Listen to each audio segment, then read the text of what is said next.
We are back in the Suburban Ford 7 Sports Cave. Tom Lydon along with Keith Nickel and Mike Stoney Stone. And I know that you have a lot of opinions, and we're going to bring in the fourth member of our team right now. Mike Foss is standing by in the control room.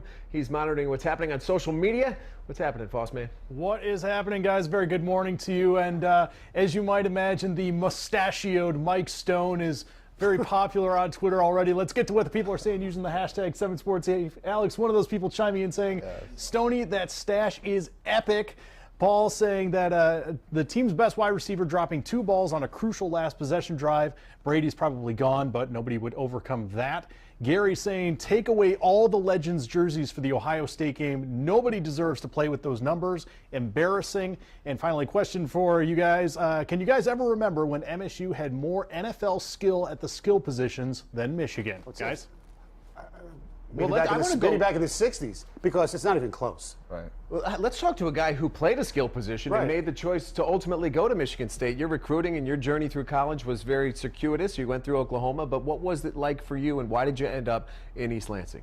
Well, I always loved Coach D'Antonio's mentality, his mindset, and the way he coached his players. That he was very straightforward. It was very black and white with him. There was no gray area. He wasn't trying to sell you on something that he didn't truly believe in. And you could tell he's passionate. He has his family around him. So he brought a lot of values as a person that I really related to. And so he's a guy that I always said to myself, I would enjoy playing for him in East Lansing, which is an hour down the road from my house in Lowell. So going to Michigan State and developing under a guy like him, he's been one of the most influential guys in my life.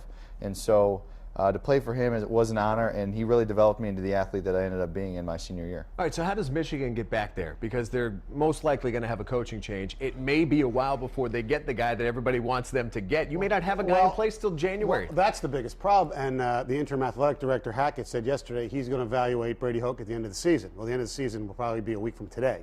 Because I don't think they're beating Ohio State, which means no bowl game. The bowl game ban, or the fact that they're not going to be in the bowl game, hurts them for the Harbaugh thing, because Harbaugh's not going to announce during the season that he's leaving, if that would even happen.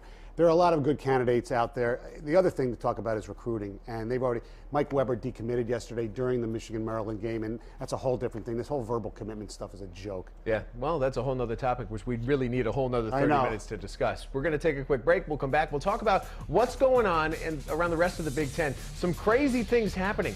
Who knew that Minnesota could end up in Indianapolis playing for the Big Ten championship against Ohio State? It is still possible. We'll tell you how that might happen and much more as we return on the 7 Sports Cave.